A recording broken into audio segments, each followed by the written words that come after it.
তারপরে যখন অভিশাপ প্রাপ্ত হলেন তখন আবার এই বৈষ্ণব ঠাকুরের চরণে পড়লেন, হে বৈষ্ণব ঠাকুর, তাহলে আমার মুক্তি কতদিনে হবে?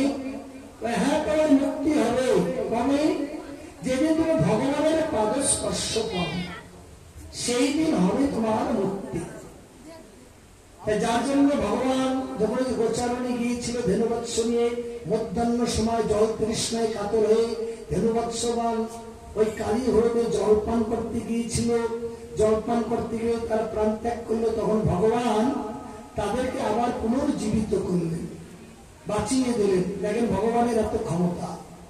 তো তখনই সখারা কেঁদেছিল, বলেছিল যে সখারে, তুই না আমার জীবন, তুই না আমার মৃত্যু, হ্যাঁ, তোর জন্যই আমরা সবাই বেঁচে আছি, নইলে প্রাণে সবাই মরে যেতাম।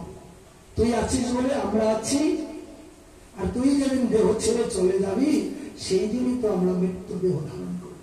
তাই আমরা মরে গিয়েছি বিষ জল পান করে, তুই আবার এসে আমায় জীবিত করে দিবি, তাই তুই এবার সবকিছু। এই কথা বলতে তাই এবার সখাদের এই দৃশ্য দেখে ভগবান কালীরাজের মস্তকের উপর ঝাঁপ মারলেন কদম্ব বৃক্ষে ডালে উঠে। আর সেই ভগবানের পদস্পর্শ পেয়ে ভগবান যখন তার মাথায় নৃত্য করতে শুরু করলেন, ভগবানের পদস্পর্শ পেয়ে কালীরাজ শেষেতে প্রাণ ত্যাগ করলেন। প্রাণ ত্যাগ করে এবার ভগবানের পদস্পর্শ যে পেয়েছিল, ভগবানের হাতে তার মৃত্যু হলো। এবার তিনি গোলকে চলে গেলেন ভগবান নিত্যধামে। জয় রাধা কৃষ্ণ।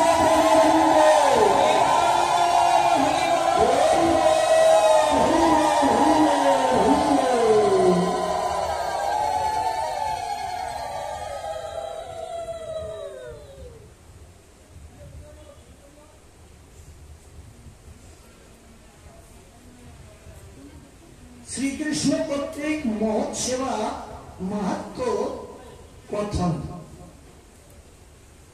আমি সদা ধন্য হইলাম সফল জনম, মহাযোগেশ্বর সহে হইল দর্শন। ভগবান বলছে যে আমার জনম ধন্য হইল। দেখো ভগবান বলছে আমার জনম ধন্য হইল। কেন ধন্য হইল? আজকে মহাযোগেশ্বর গণের এই যে মুনি ঋষিদের আমরা দর্শন পেয়েছি। তাহলে দেখো ভগবান এই কথা বলে, মুনি ঋষিদের দর্শন লাভ করে ভগবান বলছে আমাদের জনম ধন্য হইল। হ্যাঁ, তাহলে আমরা কেন বলবো না? আমাদের আরো বিশেষ প্রয়োজন। আমরা মহাপাপিষ্ঠ জীব, আমাদের আরো বিশেষ প্রয়োজন। আমরা যদি সাধুগুরু বৈষ্ণবের সঙ্গ করতে পারি, দর্শন করতে পারি, আমাদের জনম সার্থক। সাধু জন দর্শন দেবের দুর্লভ, ভাগ্যে আজি ঘটে হেন অখিল সম্পদ। সাধুগুরু বৈষ্ণবের দর্শন করা বলছে এখানে দুর্লভ, দেবেরও দুর্লভ, দেবতাদেরও দুর্লভ। দেবতারা আসে সাধু সঙ্গ করার জন্য, সাধুগুরু বৈষ্ণবের দর্শন করার জন্য। আজকে সমস্ত দেবদেবীরা এখানে এসেছে, ভাগবতে বলছি। হ্যাঁ, সমস্ত দেবদেবী এসেছে, সমস্ত তীর্থ এসেছে, সমস্ত মুনি ঋষি এসেছে, সমস্ত ভক্তরা এসেছে।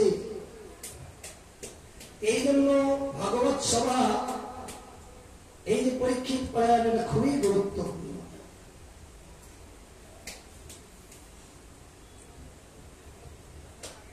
অল্প তপয় আমি সব অল্প বুদ্ধি ধরি, স্বভাবে মানুষ জাতি অল্প অধিকারী। আমরা অল্প বুদ্ধি সম্পন্ন, তো আমরা অল্প ভাবনা, আমাদের সাধারণ ভাবনা।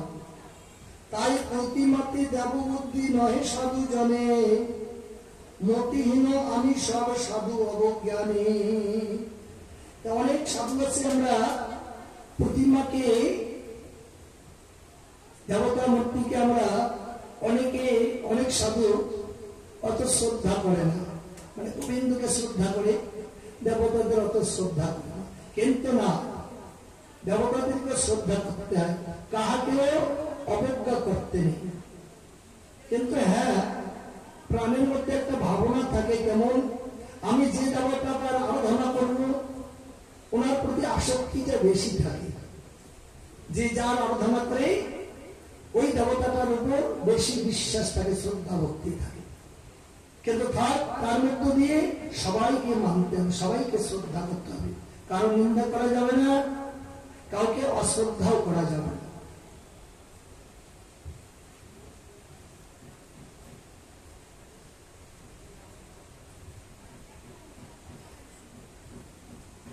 জলময় তীর্থ দেব ধাতু শিলাময়, এসবে পবিত্র করে কিন্তু শীঘ্র নয়, দর্শন মাত্রে করে সাধু জনে ত্রাণ, দেব তীর্থ ফল নহে মহান্ত সমান। তাই বললো কি দেব দেবতাদের দর্শন করলেও ফল হয়, কিন্তু দেরিতে হয়। আর সঙ্গে সঙ্গে কোন ফলটা পাওয়া যায়? সাধু দর্শন। সাধু দর্শন মাত্রই পবিত্রতা লাভ করা যায়। হ্যাঁ, যার জন্য বলছি গঙ্গার পরশ হলে পশ্চাতে পাবন, গঙ্গার পরশ হলে পশ্চাতে পাবন, দর্শনে পবিত্র করো এই তব গুণ, তুমি দর্শনে পবিত্র করো এই তোমার গুণ, তোমার গুণের সীমা নাই গো, তোমার গুণের সীমা নাই, তুমি দর্শনে পবিত্র করো তোমার গুণের সীমা নাই গো, তুমি দর্শনে পবিত্র করো তোমার গুণের সীমা নাই, তুমি দর্শনে পবিত্র করো প্রতিটি পাবন অবসর থাকে।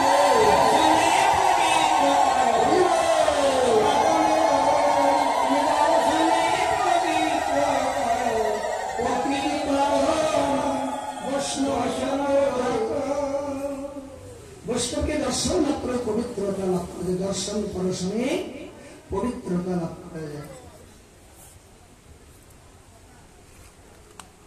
ভক্তি রসামৃত সিন্ধু গ্রন্থকে বলছি, কোন বৈষ্ণবকে প্রণাম করা মাত্র দর্শন করিয়া দেহের সমস্ত পাপ দূর হয়ে যায়, সমস্ত পাপ দূর হয়ে যায়, এমনই গুরুত্বপূর্ণ।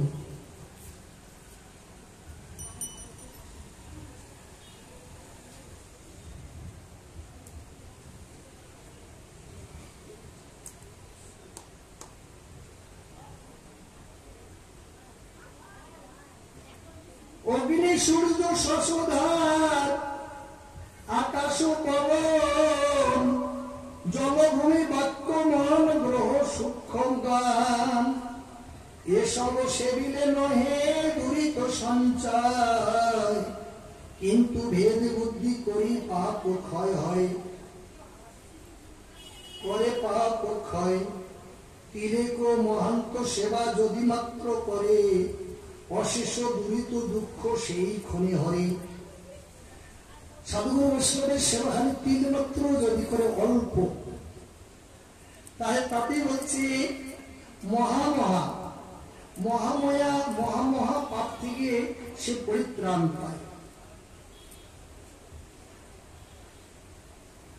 যার অল্প বুদ্ধি হয় মৃত্যুকালে বলে, বাতবিত্ত শ্লেষ্মা তিন ধাতু মাত্র ধরে, পুত্র মিত্র কলত্র আপন করি মানে, মৃন্ময়ী প্রতিমা যাব এই মাত্র জানে, জলে মাত্র তীর্থ বুদ্ধি নাহি সাধু জনে, এসব গোখর কিবা গর্ধব সমানে, কৃষ্ণের বচন শুনি মহামণিগণ, নিঃশব্দে রহে সবে বুদ্ধি হইল ভ্রম।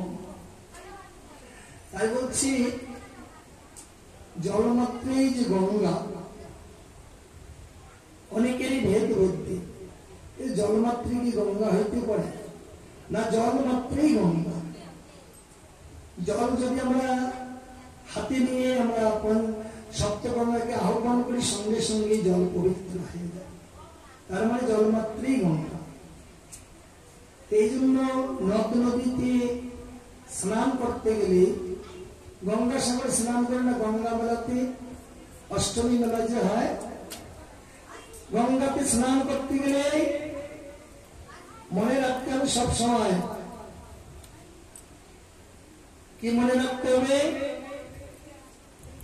সোজাসুজি গিয়ে পা নামিয়ে দেওয়া যাবে না। পা নামিয়ে দিলে আগে অপরাধ হয়ে যাবে। গঙ্গাতে স্নান করলে তো পুণ্য হয়, পুণ্য হওয়া তো দূরের কথা, তার মহা পাপ হয়ে যাবে।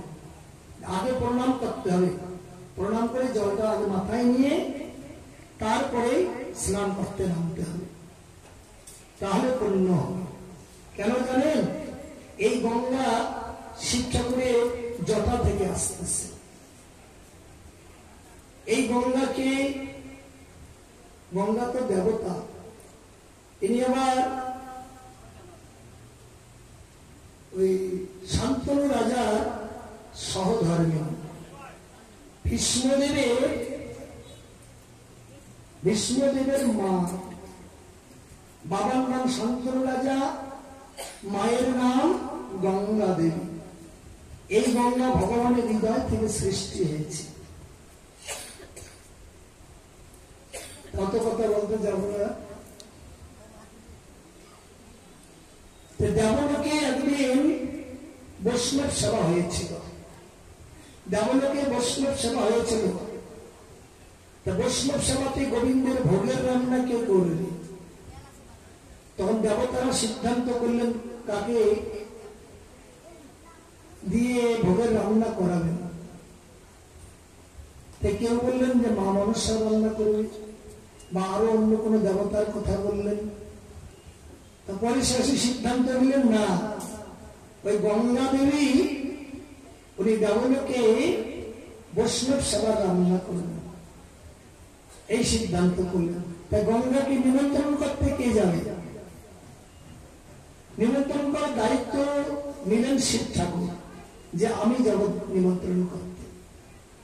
ঠিক আছে, শিব ঠাকুর যখন নিমন্ত্রণ করতে গেলেন শান্তনু রাজার কাছে, যে রাজামশাই স্বর্গলোকে বৈষ্ণব সেবা হবে দেবলোকে, তাই গঙ্গাকে নেওয়ার জন্য এসেছি, উনি বৈষ্ণব সেবাতে রন্ধন করলেন। এই কথা শুনে রাজা খুশি হলেন। ঠিক আছে, নিয়ে যাও গঙ্গাকে, কিন্তু আমার একটি কথা রাখতে হবে। কি কথা? এই গঙ্গাকে নিয়ে যাবে, আবার সূর্য অস্ত না হতেই গঙ্গাকে কিন্তু তাড়াতাড়ি পৌঁছিয়ে দিবে। আর সূর্য অস্ত গিয়ে যদি নিয়ে আসো গঙ্গাকে, তাহলে কিন্তু আমি গ্রহণ করব না। এই কথা বললেন শিব ঠাকুরকে। শিব ঠাকুর বললেন ঠিক আছে। তারপরে গিয়ে বৈষ্ণব সেবাতে রান্না করলেন দেবলোকে। রান্না যখন হয়ে গেল, মুনি ঋষিদের, ভক্তদের, দেবতাদের সকলের সেবা হলো, সবাই মহাপ্রসাদ পেলেন। এদিকে আস্তে আস্তে শিব ঠাকুর কি করলেন, উনি প্রসাদ পেয়ে গিয়ে ওই সিদ্ধি খেতে বসেছে ভক্তদের নিয়ে, সাথী সঙ্গ নিয়ে সিদ্ধি খেতে বসেছে। সিদ্ধি খেতে খেতে এদিকে সূর্যদেব অস্ত হতে চলেছে। গঙ্গা তো উনিও জানে আমাকে আগেই যেতে হবে, দেখি সূর্য অস্ত যাচ্ছে। তাড়াতাড়ি গঙ্গা নিজে এসে শিব ঠাকুরকে বললেন, ঠাকুর তোমার সঙ্গে কথা আছে কি? দেখো তো সূর্য অস্ত হতে চলেছে। এই শিব ঠাকুর আর দেরি করলেন, চলো চলো চলো তাড়াতাড়ি। এবার কি করলো, অর্ধ রাস্তা আস্তে আস্তে সূর্যদেব অস্ত হয়ে গেল। যখন অস্ত হয়ে গেল, এই গঙ্গাকে যখন পৌঁছিয়ে দিল মহারাজার কাছে, মহারাজ এই গঙ্গা দেবীকে আর গ্রহণ করলেন না। তোমার সঙ্গে কথা ছিল কি, সূর্য অস্তের আগে পৌঁছে দিতে হবে। সূর্য অস্ত গিয়ে কেউ পরে যদি পৌঁছে দাও, আমি কিন্তু গ্রহণ করব না। তাই মহারাজ আর গ্রহণ করলেন না। তখন আবার ফিরে নিয়ে চলে আসলেন। এসে দেব সমাজে বলছে এই পরিস্থিতি, রাজামশাই তো গঙ্গাকে আর রাখলেন না, এখন কি হবে? তখন সমস্ত দেবতারা বলছে, তাহলে এটাকে কে রাখতে পারেনি? এরকম তো কেউ নেই, তাহলে তোমাকেই রাখতে হবে। তখন শিব ঠাকুর এই মা গঙ্গা দেবীকে মা বলে সম্বোধন করলেন। ঠিক আছে, ওরা পতিতা বলে যখন ওনাকে রাখলো না, তাহলে এটাকে আমি মা বলে সম্বোধন করলাম, এটাকে মাতৃরূপে আমার মস্তকে নিয়ে আমি এই ত্রিভুবন আমি পর্যটন করব। তখন শিব ঠাকুর ওনার মাথার উপরে রাখলেন। যার জন্য এই গঙ্গা, এই জগতে যেই দিন গঙ্গা পূজা হয়, স্নান আদি হয়, সেদিন ওনার মস্তক থেকে জটা দিয়ে এই দিকে বেরিয়ে আসে। যার জন্য গঙ্গায় স্নান করতে গেলে ফট করে গিয়ে পা নামিয়ে দেওয়া যায় না, অপরাধ। আগে প্রণাম করতে হয়, তারপরে স্নান করতে হয়, তবে পূর্ণ হবে। জয় রাধা কৃষ্ণ প্রেমানন্দ।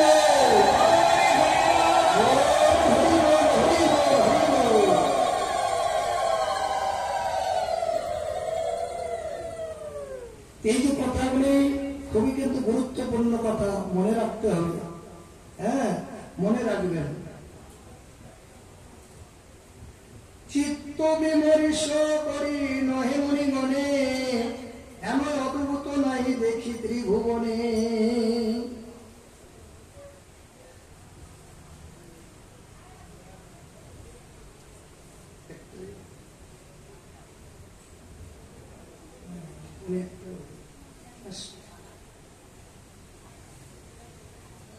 ত্রিজগত গুরু হরি দেব শিরোমণি, লোক বুঝাইতে প্রভু বলে হেন মানি।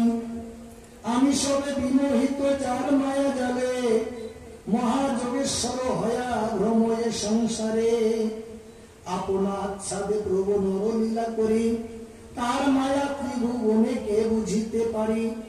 আপনে আপনা শিরি যে করে সংহার, আপনে পালন হরি করে আপনার।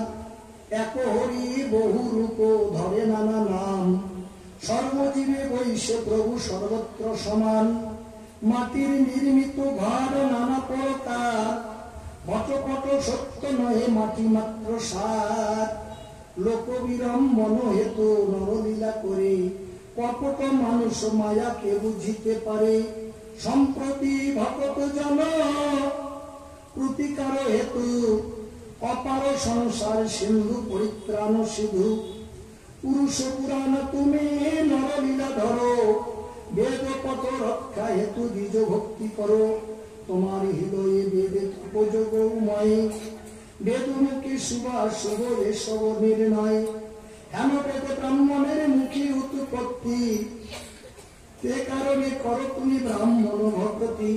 সফল জন্ম আদি সফল জীবন, সফল সমাধি যোগ সফল নয়ন। আজি কুলশীল আজি সে সফল তপ জ্ঞান, সর্বসিদ্ধি হইল আজি পরিপূর্ণ কাম। নম নম গোবিন্দ মাধব দামোদর, নম নম দেব দেব কৃষ্ণ যোগেশ্বর। আপন মায়ায় তুমি আচ্ছাদ আপনা, নিগম নিগুরু তুমি আপনার সীমা। এসব নির্পত্তি মনে তোমা নাহি জানে, আচুক আনের কাজ এই যদুগণে। একত্রে বসতি বা শয়ন ভোজন, তবু তত্ত্ব না জানিল যদু বৃঞ্চিগণ। হেন মায়া জানো তুমি প্রকৃতির পর, তোমার মায়ায় না তো বঞ্চিত সকল। মানে মায়ার কারণে আমরা ভগবানকে বুঝতে পারি না। কেমন করে বুঝবো? তার জন্য দৃষ্টান্ত দিলে, ভগবানের সঙ্গে ভগবানের সখারা সবসময় বাস করত, কিন্তু ভগবান যে কত লীলা করতেছে চোখের সামনে সবাই দেখতেছে, অলৌকিক লীলা করতেছে, কিন্তু পরক্ষণাতে ভগবান আবার মায়া দেয়, দিয়ে আচ্ছাদন করে রাখে, সব ভুলে যায়। কিন্তু এই যে আমরা এখানে হরি কথা শুনতেছি, ভগবানের কথাগুলি শুনতেছি, দেখতেছি, বসতেছি, ভগবান আছে, সাক্ষাৎ আছে। যখনই আমরা সংসারে প্রবেশ করবো সব ভুলে যাব। হ্যাঁ, সব ভুলে যাব। এখন কিন্তু বুঝতেছি, সকালেও এরকম কৃষ্ণের সাথে থাকতো, কৃষ্ণ চোখের সামনে দেখতো, বড় বড় অসুরকে এক ঘুষিতে মেরে ফেলতো। হ্যাঁ, এরকম দেখতো। যেমন গিরি গোবর্ধন পর্বতখানা তুলেছিল কনিষ্ঠগুলি, সবাই দেখতো, জানতো। পরক্ষণাতেই মায়া দিত ভগবান, আবার ভুলে যেত। ভাবতে হবে কেউ যে কৃষ্ণ ভগবান, কৃষ্ণকে তখন মানুষ মনে করত। এইরকম আমাদেরও পরিস্থিতি। হ্যাঁ,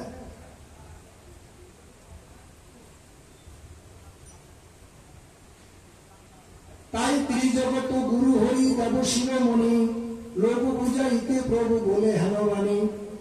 আমি সব বিমোহিত যার মায়া জালে, মহাযোগেশ্বর হয়া ভ্রময়ে সংসারে। আপনা আচ্ছাদে প্রভু নরলীলা করি, আদি চরণার বৃন্দ হইল দর্শন। যুগের চিন্তিত পদ অঘবিনাশন, সর্বতীর্থ তীর্থ সনকাদিশ সুখানন্দ। বিনিহিত ভকত দুরিত দুঃখ অন্য, জ্ঞানময় প্রভু তুমি জ্ঞানে সব দেখো। তোমার ভকত করি আমার সভা রাখো। এতিক বচন বলি মহামুনিগণে, স্তুতি ভক্তি প্রণাম করিয়া ভগবানে। যুধিষ্ঠির আদি সম্ভাষিয়া জনে জনে, চলিতে উন্মত্ত করিলা মহামুনিগণে। তা দেখিয়া বসুদেব মহামতিমান, মুনিগণ চরণে করিয়া প্রণাম। করজোড় করি বলে বিনয় বচনে, নম নম মুনিগণ কর নিবেদনে। কর্মহনে কর্মনাশ আর কোন মতে নয়, হেন উপদেশ মোরে দেহ মহাশয়।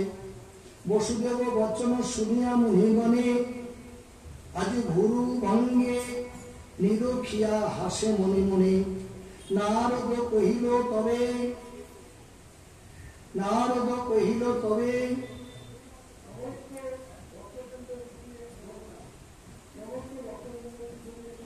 এ কোন বিচার,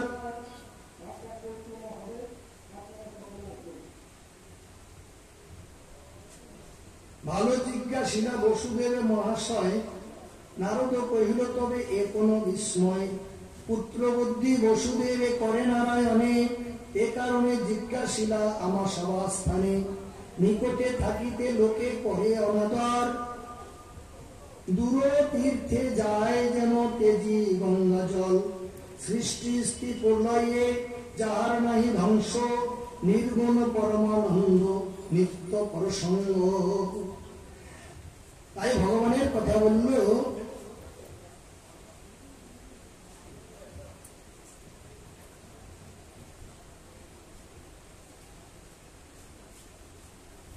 ভগবানকে লাভ করলেন মা যশোদা একমাত্র ভক্তির মাধ্যমে। এমন ভক্তি লাভ করেছিলেন মা যশোদা,